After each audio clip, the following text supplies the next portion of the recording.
नमस्कार मंडळी, कसे आहात तुम्ही सर्वजण? मजेत ना? द ऋतुजाज किचन मध्ये मी ऋतुजा तुम्हा सर्वांचे पुन्हा एकदा स्वागत करते। आज आपण कैरी राईस कसा बनवायचा ते पाहणार आहोत। कैरी राईस बनवण्याची सर्वांची पद्धत वेगवेगळी असते, पण मी इकडे खूप सोपी पद्धत दाखवलेली आहे। सुरुवातीला तुम्हाला 3 गोष्टींची पूर्वतयारी करून घ्यावी लागेल। त्यानंतर हा राईस अगदी 5 मिनिटांमध्ये बनवून तयार होतो। बनवायला सोपा, खायला टेस्टी असा हा कैरी राईस कसा बनवायचा ते पाहण्यासाठी व्हिडिओ अजिबात स्किप करू नका, शेवटपर्यंत पाहत रहा। चला तर आता रेसिपीला सुरुवात करूयात। सगळ्यात पहिल्यांदा इकडे आपल्याला एक कच्ची कैरी घ्यायची आहे आणि याची आपल्याला साल काढून किसून घ्यायचं आहे। हे बघा, अशा प्रकारे आपल्याला साल काढून घ्यायची आहे। साल नाही काढली तर थोडं कचकच लागतो, त्यामुळे आपल्याला इकडे साल काढून घ्यायची आहे। हे बघा, मी इकडे पूर्णपणे साल काढून घेतलेली आहे। आता आपण हे किसून घेऊयात। सुरुवातीला आपल्याला इकडे 3 पूर्वतयारी करून घ्यायची आहेत। कैरी किसून घ्यायची आहे, राईस शिजवून घ्यायचा आहे आणि आपल्याला डाळ भिजत घालायची आहे। हे बघा, मी इकडे आता कैरी पूर्णपणे किसून घेतलेली आहे, तुम्ही पाहू शकता।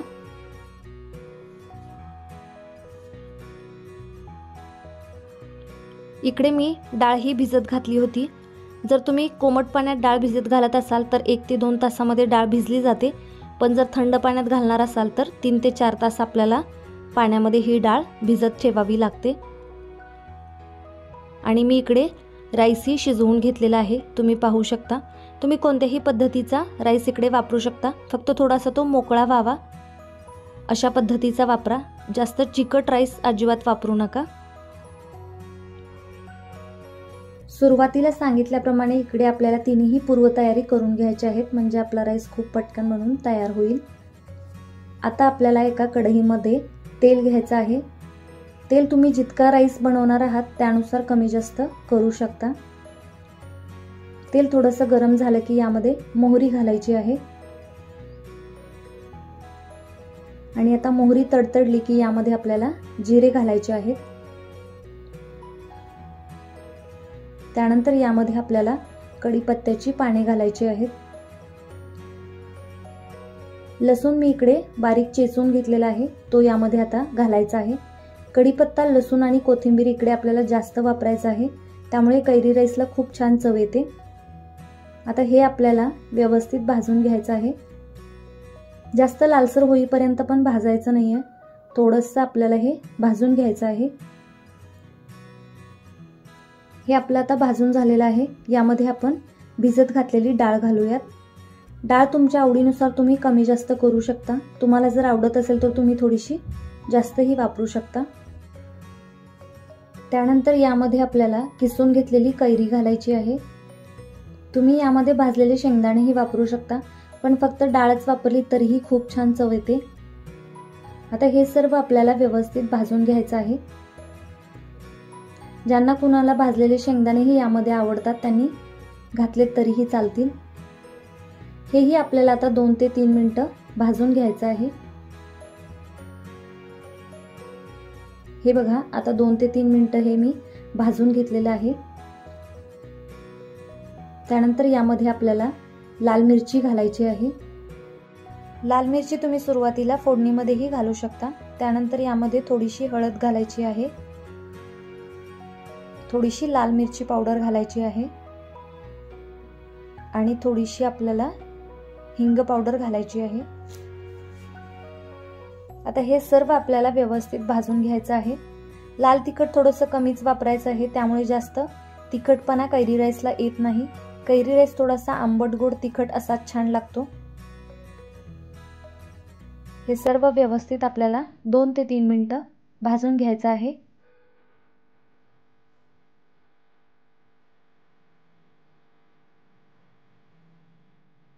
हे बघा, आता हे व्यवस्थित आपलं मिक्सही झालेलं आहे आणि भाजूनही झालेलं आहे। त्यानंतर आपण जो राईस शिजवून घेतलेला आहे तो यामध्ये आपल्याला घालायचा आहे। चिकट राईस इकडे वापरू नका, थोडासा मोकळा होईल असाच राईस वापरा, त्यामुळे कैरी राईस खूप छान होतो।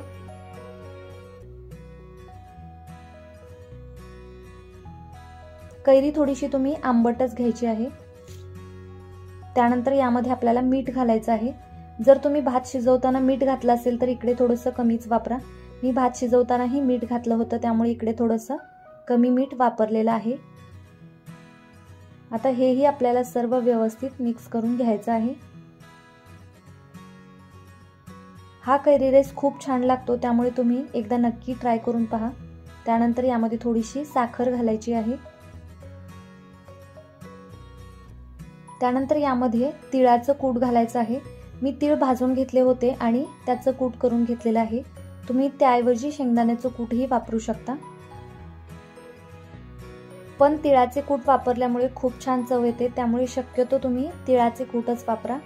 त्यानंतर यामध्ये आपल्याला बारीक चिरलेली कोथिंबीर घालायची आहे। कोथिंबीर ही आपल्याला जास्त प्रमाणात वापरायची आहे, त्यामुळे कैरी राईसला खूप छान चव येते। आता हे सर्व आपल्याला व्यवस्थित मिक्स करून घ्यायचं आहे।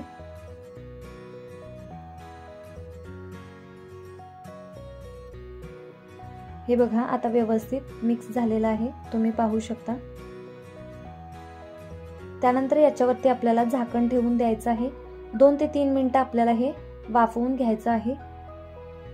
2 ते 3 मिनिटांनंतर परत एकदा हे आपल्याला व्यवस्थित मिक्स करून घ्यायचं आहे।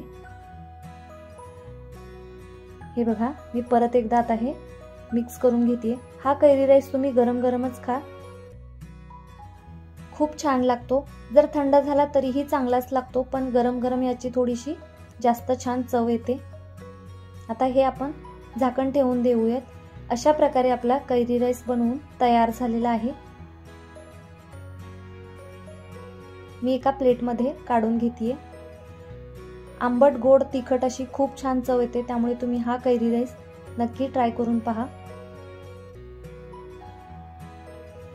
कैरी राईस हा खूप वेगवेगळ्या पद्धतीनेही बनवला जातो, पण तुम्ही या पद्धतीने नक्की ट्राय करून पहा, तुम्हाला सगळ्यांना नक्की आवडेल। मी इकडे कैरीचे काप अशा प्रकारे बनवून घेतलेले आहेत, ते याच्यावरती आता आपल्याला ठेवून द्यायचे आहेत। कैरी राईस बरोबर तुम्हाला दुसरं काहीही बनवण्याची गरज नाहीये, फक्त कैरी राईस खाल्लात तरीही खूप छान लागतो। त्यामुळे तुम्ही नक्की ट्राय करून पहा आणि ट्राय केल्यानंतर मला कॉमेंट करून नक्की सांगा। आज बनवलेला व्हिडिओ आवडला असेल तर द ऋतुजाज किचनला सबस्क्राईब करा, व्हिडिओला लाईक करा आणि व्हिडिओ तुमच्या मित्रपरिवारासोबत शेअर करायला विसरू नका। भेटूया अशाच एका नवीन रेसिपी सोबत, तोपर्यंत धन्यवाद।